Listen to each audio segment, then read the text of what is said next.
orúkọ Jésù. Àmín. Ọlọ́run a gbé yín ga ní òwúrọ̀ yìí pé ẹ̀yin ni Ọlọ́run nínú ayé wa, kì í ṣe nínú ayé wa nìkan ṣùgbọ́n ní gbogbo ayé àti lọ́run. A dúpẹ́ fún oore ọ̀fẹ́ àti àǹfààní mìíràn tí a tún rí gbà níwájú yín. Ọlọ́run a wí pé ẹ ṣé, Olúwa gba ọpẹ́ wa. Ẹ̀yin ni Ọlọ́run ọ̀rọ̀, torí a kọ́ nípa ti yín nínú ìwé Jòhánù orí kìíní láti ẹsẹ̀ kìíní ṣàìdẹ̀ pé ní àtìkọ́ṣe ni ọ̀rọ̀ wà, ọ̀rọ̀ sì wà pẹ̀lú Ọlọ́run, Ọlọ́run sì ni ọ̀rọ̀ náà. Ọlọ́run ọ̀rọ̀ á ti dé síwájú yín, a fẹ́ kí ẹ sọ ara yín sínú ayé wa tó bẹ́ẹ̀ gẹ́ kí ohun tí ẹ fẹ́ kí a tún rí gbámú kí a mọ̀, kí a sì ṣe àmúlò rẹ̀ nínú ìsinmi tí ò ní, kí a lè ṣe bẹ́ẹ̀ gẹ́gẹ́ lórúkọ Jésù. Olúwa sọ̀rọ̀ sínú ayé wa. Gbogbo agbára àti ipá tí kì í jẹ́ kí ọ̀rọ̀ Ọlọ́run kó ní ibùgbé tàbí kó rí ààyè nínú ayé ènìyàn, lórí ẹ̀yin agbára bẹ́ẹ̀ ó yá ẹ máa wọnú èdè náà. Alpha àti Omega ó yá jọba nínú ọ̀rọ̀ náà. Àmín Jésù. Níparí ohun gbogbo káláyọ̀ káyàn Olúwa. Àmín o. Ògo ní forúkọ rẹ Olúwa. Hallelujah. Orúkọ Jésù Kristi Olúwa tó olùgbàlà wa. Àmín. Praise the Lord. Hallelujah. Lẹ́ẹ̀kan sí a dúpẹ́ lọ́wọ́ Ọlọ́run fún àǹfààní àti oore ọ̀fẹ́ tí a rí gbà papọ̀. Ẹ̀kọ́ tí wọ́n kà fún wa nínú ìwé Ìṣe Àpọ́stélì orí ìkejì tí a bá wò wọ́n kà fún wa láti ẹsẹ̀ ìkejìdínlógójì ti dé ẹsẹ̀ ìkejìléníogójì 38 to 42. Ṣùgbọ́n ní agbára Ọlọ́run bí ẹ̀mí yóò ṣe ràn wá lọ́wọ́, ohun tí a fẹ́ fi gbára wa níyànjú wà ní ẹsẹ̀ ogójì. Ó wípé àti ọ̀rọ̀ púpọ̀ mìíràn ni ó fi ń jẹ́rìí tí ó sì fi ń gbà wọ́n níyànjú wípé ẹ gba ara yín là lọ́wọ́ ìran àrékérekè yìí. Ohun tí mo fẹ́ mú jáde bẹ̀rẹ̀ náà ni pé gba ara rẹ là lọ́wọ́ ìran àrékérekè yìí. Ẹ jẹ́ ká jọ wí bẹ́ẹ̀ o. Gba ara rẹ là lọ́wọ́ ìran àrékérekè yìí. Tàbí kí a kú pé wẹ ara rẹ mọ́ nínú àbàwọ́n ìran búburú yìí. Tá bá sọ̀rọ̀ nípa ìran, gbólóhùn yẹn ó dìgbà tí a bá tó sọ ní èdè òyìnbó kí a tó mọ orí ìran tí à ń wí. Bóyá sọ nípa ìran dream, àlá ni dream. Bóyá sọ nípa vision, bẹ́ẹ̀ níbi a sọ nípa vision, a sọ nípa generation, àwọn ìran kan. Kí ni a dẹ̀ ń pè ní ìran? A lè sọ pé ìran jẹ́ àwọn ènìyàn kan tí wọ́n jọ gbé papọ̀ láwọn àkókò kan náà, ṣùgbọ́n tó jẹ́ pé ìgbé ayé wọn ó kó ipa pàtàkì lórí àwọn tí kò sí ní ìpele ìran yẹn, nítorí pé àwọn yẹn wà ní àkókò ìṣàkóso ìran wọn. Onírúurú ìran ló wà tá a bá wò from the Bible time, láti ọ̀dọ̀ Ádámù tí dé ọ̀dọ̀ ìran Jésù Kristi. Tàbá Bíbélì ìwé Matthew yẹn ó sọ nípa ìran láti bẹ̀rẹ̀ ìran Ádámù dé ìran Jésù àti bẹ́ẹ̀ bẹ́ẹ̀ lọ. Ní àkókò tí wá yìí ìran onírúurú náà ó ní ó wà. Ẹ má dẹ̀ jẹ́ a gbàgbé pé ohun tí mò ń sọ lórí ni pé gba ara rẹ là lọ́wọ́ ìran àrékérekè yìí àbí ìran búburú yìí. Ìran tí a wà nínú rẹ̀ yìí, àkókò tí èmi àti yín bá ara wa yìí, ó jẹ́ àkókò tí ó lágbára lọ́pọ̀lọpọ̀. Ó jẹ́ ìran ńlá, ó jẹ́ ìran tí a lè sọ pé ìran tí ó lajú jùlọ, ṣùgbọ́n tó sì súnmọ́ ọ̀rọ̀ àpáàdì jùlọ bí ènìyàn ò bá kíyèsára. Láti 1890 títí dé 2020 tí a wà yìí, àwọn ọ̀jọ̀gbọ́n ṣe ìpele iye ìran tí a ti lò kọjá àti ìran tí a wà nínú ẹ̀. Láti 1890 títí dé 2020 a discover pé a ti wà nínú ìran mẹ́wàá, ṣùgbọ́n ìran kọ̀ọ̀kan ó ní ìhùwàsí kọ̀ọ̀kan tí wọ́n ń wù. Ohun tí a ò bá lọ́wọ́ àwọn ìran tó ti kọjá ní búburú ó pọ̀ lọ́wọ́ àwọn ìran tí a bá ara wa yìí. Ìgbà tí Luke ń kọ nínú ìwé Ìṣe Àpọ́stélì orí kejì tí wọ́n kà fún wa yẹn ìwà búburú ò tilẹ̀ tí pọ̀ nínú ìran nígbà yẹn tí a bá fi ṣe àfiwé àkókò tí àwa wà yìí. Àkókò tá a wà yìí ó jẹ́ àkókò tí ó léwu lọ́pọ̀lọpọ̀ fún aláfira kìrìsìtẹ́nì. Onígbàgbọ́ tó bá jẹ́ ẹni tí ò kíyèsára, tí ó wà sensitive, tí ó fi máa bá àwọn tó rin ìrìn àjò ọ̀run àpáàdì lọ́sọ̀run àpáàdì tó sì fi máa wọnú ẹ̀ sọ́kí fúnra ẹ̀ kò ní mọ̀ nítorí àìfura àti ìkíyèsára. Òun ló bí gbólóhùn yìí tó sọ pé gbára rẹ là nínú ìran búburú tí a bá ara wa yìí. Jésù Olúwa ó sọ fún wa wípé nínú ìwé Matthew yẹn, Matthew chapter 11 verse 21 verses 21 to 24. Ègbé ni fún ìwọ Kórásínì. Yes. Ègbé ni fún ìwọ Bethsaida. Ìbáṣepọ̀ àti ṣe iṣẹ́ agbára tí a ṣe nínú yín ní Tírè òun Sídónì. Wọn ìbá ti ronúpìwàdà láéláé nínú aṣọ ọ̀fọ̀ àti nínú eérú. Ṣùgbọ́n mo wí fún yín, yóò sàn fún Tírè pẹ̀lú Sídónì ní ọjọ́ ìdájọ́ jù fún ẹ̀yin lọ. Àti ìwọ Kápánámù. A ó gbé ọ̀gá sókè ọ̀run. A ó wá gbé ọ̀gá sókè ọ̀run. A ó rẹ̀ ọ́ sílẹ̀ sí ipò òkú. Yes. Nítorí ìbáṣepé a ti ṣe iṣẹ́ agbára tí a ṣe nínú rẹ̀ nínú Sódómù. Òun ìbá wà títí di òní. So wo Sódómù àti Gòmárà tí a parun nígbà yẹn ṣá mà. Ohun tó mú kí ìran yìí kó ìran táwa yìí kó jẹ́ ìran búburú. Lóòótọ́ a wò pé ó jẹ́ ìran tó rọni lọ́rùn jù. Àwọn computers tí ó sì ní àkókò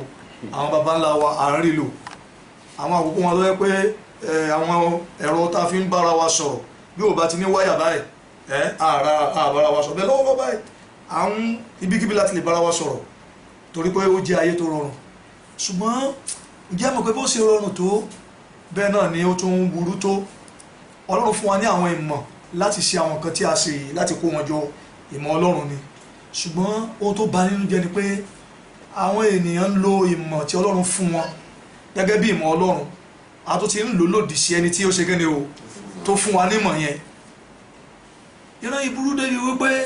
ohun tí gbogbo àgbáyé ńlá kọjá lónìí experimentation ni. Wọ́n ṣe àyẹ̀wò nǹkan kankan pé ẹja wo bó ṣe fẹ́ rí. Wọ́n dẹ̀ dàsáyé. Ǹjẹ́ àmọ́ bí wọ́n ṣe dàsáyé yẹn ó fẹ́ affect ìpéjọpọ̀ àwọn ọmọ Ọlọ́run. Bọ́n ṣe dàsáyé yẹn tí ò bá múra kó dá Ọlọ́run rẹ̀ mọ̀ ó lè gbàgbọ́ lọ́wọ́ ẹ̀, ó ti gbaṣẹ́ lọ́wọ́ ẹlòmíì, ó ti rán ẹlòmíì lọ sí ọ̀run, ó ti sọ onírúurú kan dé. Ìyẹn ni wípé ìran tá a wà nìyẹn, ìran tá a bá ara wa ẹ̀. It's a kind of, we can say it's the most sophisticated generation but the most dangerous. Ó jẹ́ ìran tí ọ̀làjú yẹn pọ̀ ṣùgbọ́n tó jẹ́ ìran tí ó léwu lọ́pọ̀lọpọ̀ fún ẹni tí ò bá kíyèsára. Ibi tó kà fún wa yẹn a sọ nípa Tírè, Sídónì. Jésù Olúwa lọ síbẹ̀, Kápánámù wàásù jẹ́ ìlú ẹ̀, síbẹ̀síbẹ̀ wọn ò gbà. Gbogbo iṣẹ́ àmì àti iṣẹ́ ìyanu tí a ò ṣe níbi kankan rí àṣẹ ní ìlú yẹn, ṣùgbọ́n ṣé wọ́n rà ní pé wọ́n kọ Jésù Olúwa tó lùgbàlà. Jésù wá sọ wá rántí Sódómù àti Gòmárà tó parun. Ohun tí Sódómù àti Gòmárà dẹ̀ ṣe tó ń fi parun, eléyìí tẹ́ ń ṣe ní Kápánámù tẹ́ ń ṣe kiri, wọn ò ṣe tó yẹn o. Ìbàjẹ́ wọn gbọ́ ìwàásù àti ọ̀rọ̀ ìrònúpìwàdà tẹ́yìn ń gbọ́ yìí tẹ́ ò dẹ̀ yí padà àbá ti pa wọn o. Ǹjẹ́ mọ̀ wípé ohun tí Kápánámù ṣe tí Jésù Olúwa fi sọkún lórí ẹ̀, ohun tá a ṣe ní ìran yìí ó ti jù lọ o. Ó yẹ ká ti pa ìran yìí run tí ò bá ṣe torí ọ̀fẹ́. Ọ̀rọ̀ jáde sí wa pé ohun tí a rí bí ohun tí ó dáa tó ń dùn mọ́ wa yìí, ẹ jẹ́ ká wo àwọn àìlera àti àléébù tó ń gbé ènìyàn lọ sọ́run àpáàdì nínú àwọn ìran tí a wà yìí kí a lè ṣe àkóso ohun tí a pè ní ohun ọ̀làjú tí ó wá sọ́wọ́ wa bíi fóònù wa, àwọn technologies àti bẹ́ẹ̀ bẹ́ẹ̀ lọ, kí a lè lò wọ́n gẹ́gẹ́ bí ìfẹ́ Ọlọ́run. Tí a bá wò ó ní 1979 ó ní wọ́n introduce 1G sí àgbáyé. Ṣùgbọ́n tó yára tó lo 1G ó wá tó lò àwọn èèyàn ní 1979 ìgbà là ń gbé tẹlifóònù oníwáyà yẹn tá a máa ń gbé kiri tá a máa yí báyìí tá máa róòlù ẹ̀bí eléyìí ìgbà tó tún yá tó di 1991 wọ́n ní fóònù yẹn ò fi bẹ́ẹ̀ sí dáadáa tó pé wọ́n fẹ́ jẹ́ kó fast díẹ̀ sí a bá tún lọ sí 2G ní 1991 so à ń lo ní wáyà yẹn òun ṣe ṣùgbọ́n wọ́n fast náà àwọn yẹn kàn wọ́n wò pé ṣé wáyà la máa gbé káàkiri ìgbà tó tún yá ní 2003 wọ́n tún gbé 3G wọ́n gbé wá so 3G yẹn àlọ́ wáyà mọ́ wọ́n kálukú ń gbé fóònù ẹ̀ káàkiri ṣùgbọ́n ó scarce ó lójú àwọn tó wà lọ́wọ́ ẹ̀ nígbà yẹn ìgbà tó yá wọ́n aráyè lódò àwọn kankan bẹ́ẹ̀ àwọn kankan ti wà ní gbàyé tí ó yẹ kó ká ti ní bẹ́ẹ̀ jẹ́jì yẹn ò ṣe dáadáa ìgbà tó di 2009 December 14 ní 2009 I mean ní January 2003 a mú 3G wọlé 3G so the word G is generation ìgbà tí yẹn wọlé àwa ń lò ó dẹ̀ fine ó fine ṣùgbọ́n nígbà tí ọ̀làjú tún dé ní ìrànwọ́ ẹ̀ náà ní gbogbo ẹ̀ tí ń wáyé o ní December 14 2009 wọ́n mú 4G wá so 4G yẹn làwọn lò báyìí ń jẹ́ mọ̀ pé nígbà tó di April 3 ní 2019 ní Chicago wọ́n introduce 5G kò tí ì kárí báyìí bẹ́ẹ̀ ó ń bọ̀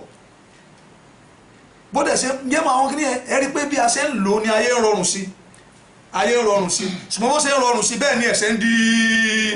púpọ̀ sí tó jẹ́ pẹ́ni tí ò bá kíyèsára tó jẹ́ ọmọ Ọlọ́run tó jẹ́ ìránṣẹ́ Ọlọ́run gan bíi tiwa ẹ̀ tí ò bá ti kíyèsára ẹ̀ rí pé tó fi máa báyé lọ ohun gan fúnra oníṣẹ́ kí ni o kò ní mọ̀ gbára rẹ là ohun tí mo sọ̀rọ̀ lé lórí nìyẹn o gẹ́gẹ́ bí àwọn ọmọ Ọlọ́run gbára rẹ là lọ́wọ́ ìran búburú yìí ìran àrékérekè tí a bá ara wa nínú ẹ̀ yìí ẹ jẹ́ àwọn nǹkan díẹ̀ tí ìran yìí tó dàbí pé ó lágbára wá burú nọ́mbà 1 tàbá wo ìran ìdáadáa mà ṣá a rí pé ìran tí a wà yìí ó ní ìran tí àwọn èèyàn fi ẹ̀ṣẹ̀ sí ọ̀làjú jù lọ ẹ lọ wo àwọn ìran láti àkókò Ádámù àtàwọn bíi tàtíkà nínú májẹ̀mú láéláé àti àwọn ìran wa yìí àti àwọn bí mo ṣe jọ́ ọmọ kékeré mo sì gbọ́njú bá pé àwọn èèyàn sì ní ìbẹ̀rù Ọlọ́run díẹ̀ ṣùgbọ́n ní àkókò tá a wà yìí kò sí ìbẹ̀rù Ọlọ́run mọ́ àwọn èèyàn rẹ́dì láti rìn òwò jáde in the name of fashion àwọn èèyàn dẹ̀ celebrate wọn ń jẹ́ mọ̀ pé ẹni tí ò bá wá celebrate wọn tí ò ṣe wọ́n á rí bí old school wọ́n á ní kò ríta Yorùbá wípé ọ̀gẹ̀dẹ̀ ń bàjẹ́ aló ṣe kí ni aló ń pọ́n ráìdọ̀ ẹ máa tẹ̀síwájú àwọn èèyàn ní rìn òwò jáde àwọn èèyàn ẹ̀ṣẹ̀ tó ọ̀làjú ẹ̀rẹ́ lómi tó bá pààyàn bẹ́ẹ̀ bá pààyàn báyìí tó bá ti lówó tó dẹ̀ léèyàn lókè àìsà ó máa bọ́ o nínú ìran tá a wà yìí ẹ̀rí ẹlòmíì aláìṣẹ̀ á dẹ̀ máa jìyà níbìkan láti fi rọ́pò ẹlẹ́ṣẹ̀ á dẹ̀ máa rìn káàkiri ìgboro ìran wa náà láti rí yẹn o ìran tí kò ní ìbọ̀wọ̀ fún ìdájọ́ kò sí ìdájọ́ àìgbè ìdájọ́ ìgbè ló wà ẹ bá wo àwọn kíní justice wa ní Nàìjíríà kíní bíi kíní àwọn adájọ́ máa ń ṣe yẹn ó máa ń balance ni ṣùgbọ́n kò balance mo ti fi báyìí kí ló jẹ́ ó fi ìgbé wà ń bẹ̀ ẹ tó jẹ̀bi nígbà mìíràn wọ́n á dáre fún ẹ tó jàre wọ́n á dá ẹ̀bi fún ìran tí a bá ara wa onílé yìí ìran tí ìbẹ̀rù ènìyàn tó ga ju ìbẹ̀rù Ọlọ́run lọ àwọn èèyàn ò bẹ̀rù Ọlọ́run mọ́ wọ́n bìlí ìpinnu táwọn rí làwọn bẹ̀rù pé táwọn bá rí làwọn bẹ̀rù táwọn bá ti rí wọn ò rọ̀ Ọlọ́run sóhun ò bẹ̀rù ẹ̀ ènìyàn tán rí tó lè ṣe kíní àwọn ní kíní kan àwọn èèyàn wọn kò sí ìbẹ̀rù Ọlọ́run oníkàlùkù ṣe tiẹ̀ ìtẹ́bá wọ àkókò ìrànwọ́ ẹ̀ náà lárí Church of Satan bẹ́ẹ̀ ni kẹ́nìkan mọ̀ gbogbo alámọ̀ tí Sátánì ṣe nínú Bíbélì àmọ̀ púpọ̀ lórúkọ rere àmọ̀ pé ogun tó ṣe tí ò dáa ní ó lòdì sí Ọlọ́run kẹ́nìkan lè wá mú orúkọ ìjọ Church of God kó lè wá sọ pé Church of Satan ò ní church tóun àmọ̀ pé nǹkan ṣẹlẹ̀ ẹ bá dẹ̀ wá dénú church bẹ́ẹ̀ gbogbo nǹkan rí gidi lẹ́ máa ṣe kí ni o ẹ máa bá ẹni tí ò bá lóye ọ̀rọ̀ Ọlọ́run ni báwo ni báwo kí làbí ohun tàwọn ṣe rí tíjọ rí bí eléyìí wọn ò wo àwọn demonic implications tí ó wà nínú irú ìjọ bẹ́ẹ̀ wọn kà nípa church kan lánàá wọn pè ní church of alcoholism tọ́mátì church wọn ọtí náà máa mú ní church wọ́n ní bíṣọ̀pù wọn sórí gbogbo ó ṣe ìfilẹ̀ gbogbo báyìí bẹ́ẹ̀ ni wọ́n dẹ̀ ń porúkọ Jésù sà yes wọ́n porúkọ Jésù wọ́n á gbé ọtí obìnrin wà nínú wọn ọkùnrin wà nínú wọn wọn láwọn ọmọ wọn á máa mú ọtí ní church ó yẹ kẹ́ mọ̀ pé ìran tá a wà yìí ìran tó gba olè tó ṣe kí ni ó tún gbọ̀ lẹ́ni gbogbo àwọn kan wọ̀nyẹn tá a bá dẹ̀ wá wo àwọn kan wọ̀nyẹn tó ń lọ ẹ̀dẹ̀ wá wo ẹran ara wa yìí ẹran ara wa tẹ́lẹ̀ ò bá kí ìsara ṣàmà ó fẹ́ ìrọ̀rùn ẹran ara wa ń fẹ́ tó rọ̀ ọ́ ibi tá a gbọ́dọ̀ ti kí ìsara nìyẹn ǹjẹ́ mọ̀ pé fóònù wa ìṣàmà tá ò bá kí ìsara pẹ̀lú àwọn kan pẹ̀lú 4G tá ti ẹ̀ ń lóye gan tẹ́ta ti ló dátà sí ǹjẹ́ pé tá a bá múra sà ó lè mọ jàrá ìgbàdúrà ǹjẹ́ pé tá a bá múra gẹ́bí kìrìsìtẹ́nì a lè mọ́ láyè ká bíbélì ǹjẹ́ pé tá a bá múra ojú kan tá a bá jókòó sí màṣà títí ìrọ̀lẹ́ àní má lè má jẹun bẹ́ẹ̀ ni inú wa dẹ̀ ń dùn pé ayé ìrọ̀rùn la wà ṣùgbọ́n bó ṣe ń jẹ́ ayé ìrọ̀rùn bẹ́ẹ̀ ló ń sún wa sí ọ̀run lórúkọ Jésù àwọn ní bá wọn débẹ̀ gbára rẹ̀ là lọ́wọ́ ìran àrékérekè yìí tàbí ìran búburú yìí so ìran tá a wà yìí ó jẹ́ ìran tí ó ń fi ohun èlò ìgbàlódé pèsè fún ìjáde àti ìgbilẹ̀ asòdì sí Kristi àdèmọ̀ ṣé gbogbo àwọn kíláà kójọ tí wọ́n ń dùn yẹn à ń ṣe ìpalẹ̀mọ́ à ń prepare wọ́n ń prepare fún asòdì sí Kristi ni inú ìrọ̀rùn yẹn lómi tó tí asòdì rẹ Kristi bá máa dé báyìí á fẹ́ fọ́ fún pé ṣé màá tó wá jìyà ní pẹ̀lú àwọn ìrọ̀rùn tí mò ń bá bọ̀ ìdí nìyẹn tó yẹ pa gbọ́dọ̀ wà very very careful ká máa ṣe ara wa Bíbélì sọ fún wa nínú ìwé Róòmù orí 4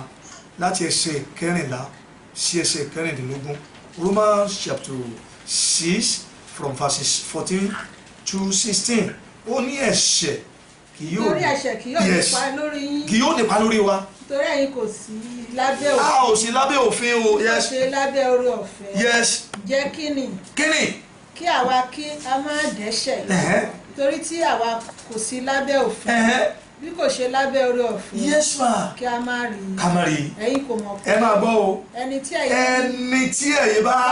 jọ̀wọ́ ara yín fún lọ́wọ́ fún bí ẹrú láti máa gbọ́ tirẹ̀ ẹrú ẹni tí ẹ̀yin bá gbàgbọ́ tirẹ̀ ní tí ẹ̀ lẹ́yìn ṣe ó tó sọ bẹ́ẹ̀ ni pé ẹni tá a bá ń gbọ́ràn sí lẹ́nu nígbà gbogbo bóyá ìfẹ́ ẹran ara ni tàbí ìfẹ́ Ọlọ́run ẹrú rẹ̀ láṣẹ olóńdarí wa o òun lọ̀gá wa o so tí mo fẹ́ mú jáde ni pé àkókò tá a wà yìí ohun tó ṣẹlẹ̀ lọ́wọ́lọ́ ní ìgboro ní ìlú ní orílẹ̀-èdè àgbáyé àwọn ohun amúlùdùn ẹ̀rọ ìgbàlódé tí à ń lò ká mọ̀ pé Ọlọ́run fún wa ní àwọn ọgbọ́n wọ̀nyẹn láti fi gẹ̀ẹ́tì wọn ni ẹ má jẹ́ kí a lò wọ́n lòdì sí ìfẹ́ àti èròǹgbà Ọlọ́run ẹ jẹ́ kí a máa fi Ọlọ́run sí iwájú wa ká máa fi àwọn kan wọ̀nyẹn sí abẹ́ ìtẹríba torí bẹ́ẹ̀ sọ ní ẹrú ẹni tí àwa bá jọ̀wọ́ ara wa fún ẹrú ẹ̀ làwa ṣe kí ni o ó làwa ṣe Olúwa máa darí wa tó bá jẹ́ pé a fi ọkàn wa ohun gbogbo sí ọ̀rọ̀ technology tó yẹ kó nà gbé kiri ẹ rí pé before you know it a máa gbàgbé ẹni tí ó fún wa ní ọgbọ́n technology yẹn dín nìyẹn tó yẹ pé tẹ́ bá rí olówó sìn ṣá tó bá jówó yẹn ló ń lé owó kì í tó olówó ọrọ̀ kì í tó ọlọ́rọ̀ aṣọ kì í tó mọ́tò kì í tó bẹ́ẹ̀ náà ni ilé kì í tó bó ṣe wà láyé nìyẹn olóyè káwọn economics sọ fún wa pé woman wants are many woman wants are numerous ẹni pé ohun tí kò sí tá a lè ní láyé tó lè tó wa àyàfi tí a bá gba ẹ̀mí ìtẹ́lọ́rùn yẹn ni pé ká fi ohun gbogbo sí abẹ́ ìṣàkóso Ọlọ́run technology wa sí abẹ́ ìṣàkóso Ọlọ́run àwọn fóònù wa yẹn àwọn ibì kan wọ́n tó yẹ pé they are no go areas tí bá ti dé àwọn bíi point bíi 3 sí 4 ọ̀nà tá a lè gbà láti gbára wa là ó lọ́wọ́ àwọn ìran búburú yìí dẹ̀ máa lè mention díẹ̀ nínú ẹ̀ ìran tá a wá yìí ó jẹ́ ìran tí obìnrin kan ọmọ ọdún 14 ní ọmọ ẹ̀ ìgbà tó ṣe tán ó bímọ bàbá ọkọ yẹn ti kú so ọmọ tó wá bí yẹn ó kàn wò lọ́jọ́ kan wá sọ fọ́mọ ẹ̀ pé ọmọ yìí ìwọ náà máa má rí àwọn oníbẹ̀ẹ́ ni ó níwẹ̀ ọmọ bàbá rẹ̀ ní ọ̀pọ̀lọpọ̀ property ohun tó máa ṣẹlẹ̀ ni pé kí ló tó kúkú fẹ́ mi èyí ló sọ fọ́mọ ẹ̀ bẹ́ẹ̀ yẹn o kó fẹ́ òun sódà kí property tó wà ní family wọn kó má lọ sí ọmọ yẹn dẹ̀ gbà ó dẹ̀ ṣe wedding pẹ̀lú ọmọ ìran yìí náà láti rí yẹn o generation wa yìí ó dẹ̀ fẹ́ ọmọ yẹn ó dẹ̀ ṣe wedding fún wọn òun àtọ́mọ yẹn ti fẹ́ra wọn kì í ṣe pàkà nínú ìwé ó ṣẹlẹ̀ nínú ìran àwọn èèyàn kéèyàn fi ẹ̀ṣẹ̀ sí ọ̀làlú all these things are against the scriptures tábà lọ wo ìwé mímọ́ gbogbo àwọn nǹkan wọ̀nyẹn ó lòdì sí òfin Ọlọ́run inú ìran yìí láti rí àwọn èèyàn máa pààyàn lọ́sọ̀ gangan àwọn èèyàn máa pààyàn ọmọ kékeré ní ṣùgbọ́n mo sì gbọ́njú bá pé ẹ̀ẹ̀kan lè rí kí ó lè máa jà lọ́sọ̀ gangan nígbà tí mo sì dàgbà mo sì jẹ́ ọmọ kékeré tó yìí tí mo jẹ́ ọmọ yìí sàmà mo sì gbọ́njú débi pé mi ò lè kì í jà lọ́sọ̀ gangan ẹ̀rù máa ń bà wọ́n mo sì dé kòríta kan pé tí onílé bá sọ pé àbẹ́yà tó bá wúkọ́ o lè tó bá fẹ́ jà máa ṣe kẹ́ni o kò tó ń jà mọ́ nìyẹn ṣùgbọ́n lọ́wọ́lọ́wọ́ báyìí fúnra ọṣẹ́ gangan àní àwọn olè náà náà ṣà ó sọ fún ọlọ́pàá a fẹ́ wá ṣe kọ́ bẹ́ẹ̀ ẹ má bẹ orí yín bá wà lẹ́yìn yín ẹ̀tẹ̀ ẹ máa bọ̀ à ń bọ̀ níbí báyìí lágogo báyìí I'm telling you wọ́n sọ fún wọn pé ẹ reinforce ẹ pọ̀ wá wọ́n dẹ̀ wà ní táìmù yẹn successfully ìbẹ̀rùbojo dẹ̀ mú àwọn agbófinró wọ́n dẹ̀ lọ bẹ́ẹ̀ ìran wa ẹ̀ náà ni àbí ìran wa ẹ̀ ni so gbogbo àwọn kan wọ̀nyí yẹn tá a bá wọ ọmọ Ọlọ́run tó bá jọ ọmọ Ọlọ́run tòótọ́ sẹ́rí o tó sẹ́ ní ìran yìí ó ń pa ènìyàn lẹ́kún ẹlòmí lè má sọkún tiẹ̀ jáde mo rò nígbà kan mo fẹ́ dẹ́ṣẹ̀ sọ́lọ́run pé Olúwa kí ló dé tí mo wá ní ìran yìí ṣùgbọ́n mo mọ̀ pé ó wu Ọlọ́run ní kí n wá ní ìran bẹ́ẹ̀ náà lẹ́yìn náà ó wu Ọlọ́run èròǹgbà Ọlọ́run ní pé kémi àti kásẹ̀kẹ́ni o ká wá ní àkókò tí a wá yìí ṣùgbọ́n ìran yìí ó jẹ́ ìran tí ó burú jáì ìran yìí ó jẹ́ ìran tí ó léwu ìran yìí ó jẹ́ ìran ẹlẹgẹ́ ìran yìí ló máa ṣí ilẹ̀kùn fún ìgbáradì àti ìpìlẹ̀ aṣòdì sí Kristi bẹ́ẹ̀ ni ò bá dẹ̀ kéèsì ara èèyàn á rò kóun sì wà nínú Jésù tó ti máa bá èṣù lọ lórúkọ Jésù èmi àti yín a ò ní báyé lọ o mo ní a ò ní báyé lọ o ẹ̀mí yóò ràn wá lọ́wọ́ o ó máa fi ẹsẹ̀ wá múlẹ̀ ẹ já wo àwọn nǹkan díẹ̀ tí a lè ṣe láti lè jàjàbọ́ nínú ìran tí a bá ara wa yìí ohun àkọ́kọ́ tá a gbọ́dọ̀ kọ́kọ́ mọ̀ ni wípé kí ó yé wa wípé ìgbẹ̀yìn ayé òun la wà ṣe nígbà tí bẹ́ẹ̀ ni sọ fún wa pé àwọn ẹni tí ìgbẹ̀yìn ayé dé bá nígbà tó sọ fún gbà yẹn ìgbẹ̀yìn ayé ò tí ì dé bá wọn gbà yẹn gan o ṣe rí àwa tá a wà lákòókò ìṣàmà àwa gan ni ìgbẹ̀yìn ayé ṣe kẹ́ ni o òun ló dé bá ṣe rí àwọn China yẹn onírúurú kan ló ṣẹlẹ̀ ńbẹ̀ ṣùgbọ́n bó ṣe ṣẹlẹ̀ tó wọn ò dọ̀lọ́run mọ̀ lófurufú báyìí ìgbà míì a gbọ́ pé something like angel ayọ̀ sí wọn gbogbo nǹkan onírúurú China yẹn ni wọn lọ sábẹ́ fi àjùlọ ẹ̀ hàn wọn ǹjẹ́ pé ìran yìí náà síbẹ̀síbẹ̀ bọ́n ṣe ń wò yẹn kò ṣe kí ni o kò yí wọn lọ́kàn padà wọn kàn wò pé nǹkan tó fẹ́ fi ṣe practical wọn tó fẹ́ draw experimentation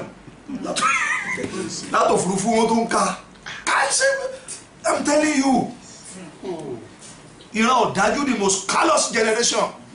òun la bára wọn tá ti ń fi ogun nǹkan ṣe experiment àwọn ṣe experiment yẹn náà a tó máa fẹ́ fi máa gbógun ti Ọlọ́run kò dẹ̀ ṣe tó lè gbógun ti Ọlọ́run àfẹ́ tó bá máa gbógun ti ara rẹ̀ tá a bá ti rí àwọn kan wọ̀nyí ó yẹ kémi àti mọ̀ pé ilé tó ṣe kéde o ilé tó lọ dẹ́ a gbọ́dọ̀ kíyè sára kí a máa gbé ìgbé ayé ìwà bí Ọlọ́run ká wà modest ká jẹ́ oníwọ̀ntúnwọ̀nsì nínú gbogbo nǹkan ìwọ̀ntúnwọ̀nsì ká máa tọ́ ara wa sí ìlànà àti ìbẹ̀rù Ọlọ́run ara máa ń fẹ́ ohun tí ó rọ̀ lọ́rùn ara máa ń fẹ́ stẹ́fà wà rẹ̀ téèyàn bá mú wa ó lẹ́ẹ̀kó máa sùn lọ ó lẹ́ẹ̀kó jí kó mu tí láàárọ̀ kùtùkùtù padà sórí bẹ́ẹ̀dì kó wọṣọ tó neat kó sàkó wá kókò wà bẹ́ẹ̀ ṣá ara nìyẹn o ìdí ẹ̀tọ́ pé tábà kí sàwọn ní ara máa ra ni máa ra ènìyàn so àbúrò yẹ kára ọ̀rà wa tó bá ti ń tọ́ wa síbẹ̀ káwọn máa ń pè no ó lè bà tèmi jẹ́ àkókò tó bá yẹ kí a ṣe àwọn nǹkan tó bá ti ń fi nǹkan mí fún wa pé ká lọ ṣe báyìí ká pé no ó lè irọ́ mi ò ní ṣe yẹn mi ní gbọ́ tiẹ̀ tí Ọlọ́run mi ní máa ṣe kéde o ó ní máa gbọ́ because ohun tó yí wa ká àìsàmà kò nílò kéèyàn lọ síta kó tó máa dẹ́ṣẹ̀ ẹ̀ṣẹ̀ yí wa káàkiri ni ẹ̀ṣẹ̀ yí wa ká ẹ̀ṣẹ̀ nínú fóònù ẹ̀ṣẹ̀ nínú tẹlifíṣàn nígbà mìíràn tábà kí sara ẹ̀ṣẹ̀ everywhere ẹ̀ṣẹ̀ bútàdẹ̀ rí yẹn ó ń fọ́ọ̀mù èrò ọkàn sí ọkàn wa tẹ́ bá lọ dájókòó àwọn kẹtẹ ti rí tí ò bá òfin Ọlọ́run mu before you know èyí á máa ṣe kéde o èyí á máa rò Bíbélì wípé nínú àwọn ohun tí à ń rò jáde ibẹ̀ ni ìhùwàsí wa ti ń jáde that's what Bible say the book of God only as a man thinketh in his heart so he is bó ṣe ń rò nínú ọkàn ẹ̀ bẹ́ẹ̀ ló ń rí. So àwọn nǹkan wọ̀nyẹn tí à ń rò yẹn ó lè jẹ́ kí ènìyàn kí ó ṣe ẹ̀ṣẹ̀ gbé. So a gbọ́dọ̀ tọ́ ara wa sí ìbẹ̀rù Ọlọ́run. Then ẹ má jẹ́ ká gbàgbé bí ló ní ká máa gbàdúrà lòdì sí temptation, ká máa gbàdúrà nítorí ìdánwò, ká máa fi ara wa lọ́wọ́, ká máa pray Olúwa gbà mí lọ́wọ́ ìdánwò. Ká dẹ̀ máa gbàdúrà fún àwọn ọmọ Ọlọ́run náà pé Olúwa àwọn tó ti gba Jésù mọ́mọ́ jẹun padà sẹ́yìn, because àwọn kan tó ń ṣẹlẹ̀ káàkiri ayé yìí ẹni iwájú gan máa ṣe kí ni o, ó máa dèrò ẹ̀yìn. ẹni tó ti múra tó ti gbóná fọ́lọ́run tí ò bá ké sára á padà kó dẹ nímọ̀ kó ti padà, ohun tó jọni lójú náà nìyẹn. á sì rò kó sì wà níbo, á rò kó sì wà lọ́nà. dẹ̀ a gbọ́dọ̀ jinlẹ̀ nínú ọ̀rọ̀ Ọlọ́run, kárí ara wa, let us immerse ourselves in the word of God. téèyàn bá tó bá rẹ̀ sí nínú ọ̀rọ̀ Ọlọ́run, tó ọ̀rọ̀ Ọlọ́run yé ọ gẹ́gẹ́ bí ọmọ ìjọ tàbí ìránṣẹ́ Ọlọ́run tàbí anybody whatsapp máa kò sí ẹnikẹ́ni tó lè sọ nǹkan kankan tó lòdì sí ọ̀rọ̀ Ọlọ́run tó máa wọlé lọ́dọ̀ wa. òun kà níjẹta ní ibìkan kì í ṣe nínú fóònù wa náà ni ọ̀rọ̀ tí mò ń wí nìyẹn ni pásọ̀ yẹn bá dẹ̀ gbé ọmọbìnrin yẹn, pásọ̀ nínú church ó gbọ́ ọmọ olóhùn microphone lọ́wọ́ báyìí ó ṣe deliverance ní church. tẹ́lẹ̀ pẹ́ni tán gbé pọ̀n yẹn àtẹ́ tó gbé yẹn pọ̀n òye Ọlọ́run ò ṣe kí ni o, tó ráàrí kanú Bíbélì bẹ́ẹ̀. wọ́n dẹ̀ gbé sí pọ́lì wípé ìyẹn náà gbà pé pásítọ̀ ṣe deliverance fún, can you imagine, wọ́n dẹ̀ ń gbé life torí òye ẹ̀ṣẹ́ rí ohun tó bá ti lòdì sí ọ̀rọ̀ Ọlọ́run, sí òfin Ọlọ́run, tẹ́nìkan bá ní ká wá ṣe yìí nínú rírí ara sínú gbòòrò Ọlọ́run tá a ti come across. ìdílé tó yẹ pé wọ́n sọ pé Sunday school ká máa wà present bẹ́ẹ̀, Bible study ká gbìyànjú láti máa wà bẹ́ẹ̀, àwọn ọ̀gá fúnra wa ká form Bible study group nínú ilé wa sódà ká òye ọ̀rọ̀ Ọlọ́run yẹn kó máa gbilẹ̀. sọ̀rọ̀ ìgbà tá a bá dé ta tí ẹnikẹ́ni bá wa ta irọ́ fún wa, a ò ní ṣe kí ni o, a ò ní lè rà á kó tó sọ délẹ̀ wá ti mọ ibi tó ṣe kí ni, ibi tó ń lọ. so ẹ jẹ́ ká dúró nínú ọ̀rọ̀ Ọlọ́run. bí okun bá fẹ́ mú wa kúrò lọ́nà yẹn, ọ̀rọ̀ tá a ti mọ̀ yẹn tá a ti dúró nínú ẹ̀ òun ló máa gbé wa ró. so lórúkọ Jésù ẹ̀mọ́ yóò ràn wá lọ́wọ́ o, ó máa dára fún wa o. ẹ jẹ́ ká lọ sí ìwé John chapter 17 yẹn, Jòhánù orí 17. I am about to conclude, àti fẹ́ parí báyìí. John chapter 17 says back verse 14 to 16. Yes. èmi ti fi ọ̀rọ̀ rẹ fún wọn. Yes. ayé sì ti kórìíra wọn. ayé kórìíra wa. torí tí wọn kì í ṣe ti ayé. gẹ́gẹ́ bí èmi kì í ṣe ti ayé. Yes. èmi gbàdúrà pé kí wọ́n kí ó mú wọn kúrò ní ayé. èmi kò gbàdúrà pé kí wọ́n kí ó mú wọn kúrò ní ayé. ṣùgbọ́n kí wọ́n kí ó pa wọ́n mọ́ kúrò nínú ibi. Yes. wọn kì í ṣe ti ayé. wọn kì í ṣe ti ayé. gẹ́gẹ́ bí èmi kì í ti ṣe ti ayé. àwa kìrìsìtẹ́nì ẹ jẹ́ á gbọ́ eléyìí dáadáa. lóòótọ́ àwọn àánú ayé ìdílé tó wà gbọ́dọ̀ sún gbogbo níwọ̀ntúnwọ̀nsì ká dẹ̀ máa ṣe wọ́n nínú ìfẹ́ Ọlọ́run, ká má gba ohunkóhun ẹnikẹ́ni ìṣẹ̀lẹ̀ kì í ṣẹlẹ̀ láti mú wa kúrò lọ́dọ̀ Ọlọ́run. Bíbélì ó ní àlejò tàbí àtìpó òun la jẹ́nu ayé yìí. Oníjésù Olúwa tó sọ mẹ́rin ó ní àwa kì í ṣe ti a kì í ṣe kí ni o. ṣùgbọ́n mìíràn a máa ń gbàgbé ọ̀run àti máa ti sọ wa dọ́ máa nú ayé bí ẹni pé ìyẹn bá nílé wa. ìgbà míì ìmúra wa, ìgbà míì ìsọ̀rọ̀ wa, ìgbà míì ìṣeun gbogbo wa, ìgbà míì so many things tá à ń ṣe àti máa ń kúrò ní àti ń gbàgbé ibi tí a ti wá àti ibi tá a máa padà sí. kò yẹ kó rí bẹ́ẹ̀. ọ̀rọ̀ Ọlọ́run ni a kì í ṣe ti ayé, ẹjẹ́ ajá ara wa gbà nínú ìran búburú yìí, ìran tó máa ṣílẹ̀kùn fún aṣòdì sí Kristi yìí, ìran tí ó máa pa ohun gbogbo dé ní òpin ayé tí a wà yìí. ẹ jẹ́ kí a kíyèsára ká fi ara wa sí ìfẹ́ Ọlọ́run láti máa ṣe. ní ìparí mo fẹ́ ka ìwé Jòhánù kínní orí ìkejì ẹsẹ̀ kẹẹ̀ẹ́dógún sí ẹsẹ̀ kẹtàdínlógún. The book of 1 John chapter 2 15 to 17. ẹ má ṣe fẹ́ràn ayé. ẹ má ṣe fẹ́ràn ayé. tàbí ohun tí ń bẹ nínú ayé. ohun tó ń bẹ nínú ayé. bí ẹnikẹ́ni bá fẹ́ràn ayé. bí ẹnikẹ́ni bá fẹ́ràn ayé. ìfẹ́ tí bàbá kò sí. tí bàbá kò sí nínú ẹ̀. nítorí ohun gbogbo tí ń bẹ ní ayé. Yes. ìfẹ́kùfẹ́ ara. àti ìfẹ́kùfẹ́ ojú. àti ìrera ayé. Yes. kì í ṣe ti bàbá. Yes. bí kò ṣe ti ayé. ẹsẹ̀ tó gbẹ̀yìn bẹ́ẹ̀. ayé sì ń kọjá lọ. ayé sì ń kọjá lọ. àti ìfẹ́kùfẹ́. bẹ́ẹ̀ ni ṣùgbọ́n ẹni tí ó bá ń ṣe ìfẹ́ Ọlọ́run ẹni tó bá ṣe ìfẹ́ Ọlọ́run ni yóò dúró láéláé. ẹ jẹ́ á gbàdúrà kan yìí ká sọ fún Ọlọ́run pé Olúwa má jẹ́ n báyé lọ n kì í ṣe ti ayé sẹ́rí tẹ̀yìn fún máa báyé lọ kò ní mọ̀ Olúwa má jẹ́ n báyé lọ ṣàánú fún mi ràn mí lọ́wọ́ Olúwa má jẹ́ n báyé lọ gbà mí lágbàtàn mú mi délé àdúrà Jésù Olúwa gbà mí lágbàtàn Olúwa mú mi délé Olúwa mú mi délé ràn mí lọ́wọ́ ṣàánú fún mi Olúwa má jẹ́ n báyé lọ àmì lọ láti gba ara mi nínú ìran tí a wà yìí Olúwa gbà mí Ọlọ́run ràn mí lọ́wọ́. Ní orúkọ Jésù Olúwa wa. Àmín. Ẹ jẹ́ kí gbogbo wa jọ kọrin yìí níbi tí bàbá ti wà. Mo fara máa yé ara jìnnà sáyé ọ̀rẹ́ mi o. Tẹ́jú mọ́ Jésù ọjọ́ ń lọ. Mo fara máa yé ara.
Ọba àwọn ọba ó ti bá wa pàdé láàárọ̀ yìí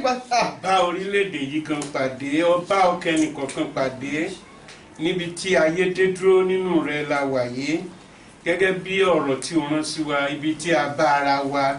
ẹ̀mí mímọ́ Olúwa dá sí ọ̀rọ̀ yẹn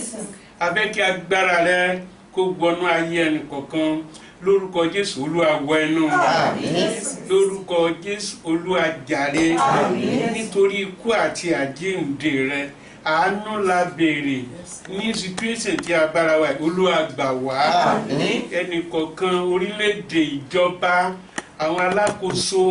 olórí ẹ̀sìn orúkọ Jésù Olúwa gbà wá ní orúkọ Jésù Olúwa gbà wá ní orúkọ Jésù Olúwa gbà wá a fẹ́ dúró nínú rẹ̀ àti ẹ̀fẹ́ kó o bá wa ńgbà tó bá padà dé a mọ̀ pé gbogbo ìpìlẹ̀ wọ̀nyí jẹ́ ìbẹ̀rẹ̀ asòdì sí Kristi píplan fún asòdì sí Kristi lórúkọ Jésù Olúwa gbà wá ní orúkọ Jésù Olúwa gbà wá ìjọ gan tí kò tiẹ̀ sí ìyàtọ̀ mọ́ gbogbo ẹ̀ tiẹ̀ tí wàá dàrú papọ̀ àwa ń yọ̀ nínú ìyà ọ̀gẹ̀dẹ̀ ń bàjẹ́ ńṣe la ní pọ́n Olúwa gbà wá àánú rẹ̀ Olúwa jẹ́ ó fara hàn á fẹ́ kó o mú wa délé orin àdúrà wa kan sọ wípé ó ní ọ̀pọ̀ mọ̀ pé ayé ọ̀dà wọn sì fi ọ́ ṣọ̀rẹ́ síbẹ̀ wọ́n tún fẹ́ràn ayé ọ̀hún ẹ̀mí mímọ́ Olúwa gbà wá ẹ̀mí ayé Olúwa tì jáde jẹ́ ká ní ìfẹ́ rẹ̀ jẹ́ ó gbilẹ̀ nínú wa ògo ni fún Ọlọ́run gbogbo ibi tí ẹnìkọ̀ọ̀kan wà nínú ọmọ ìjọ Olúwa súre fún wa lọ́sẹ̀ yìí ojúrere Ọlọ́run kí ọ bá pàdé gbogbo ibi tí ẹnìkọ̀ọ̀kan yóò yà sí ọ̀rọ̀ rẹ̀ pé ká ní ọ̀rọ̀ rẹ torí níta bá bá pàdé ní ìta agbára tí ọ̀rọ̀ yóò fi gbénu wa Olúwa gbé wọ̀ wá Olúwa ní gbogbo ìgbà afẹ́ máa rántí rẹ Olúwa jẹ́ á máa rántí rẹ kárí àánú gbà gbogbo ní fún Ọlọ́run ránṣẹ́ rẹ tí ẹ lò Olúwa bá gbé wọ̀ ẹ̀mí mímọ́ ò ní fi ọ́ sílẹ̀ orísun ọ̀rọ̀ náà yóò máa pọ̀ sí gbogbo ní fún Ọlọ́run gbogbo ẹni tó gbọ́ àti gbọ́ o ọ̀run rẹ̀ ti mú àti àwa àti àwọn Olúwa jẹ́ á bá ọjọ́ méjì á jẹ̀bi ọ Jésù Olúwa wa.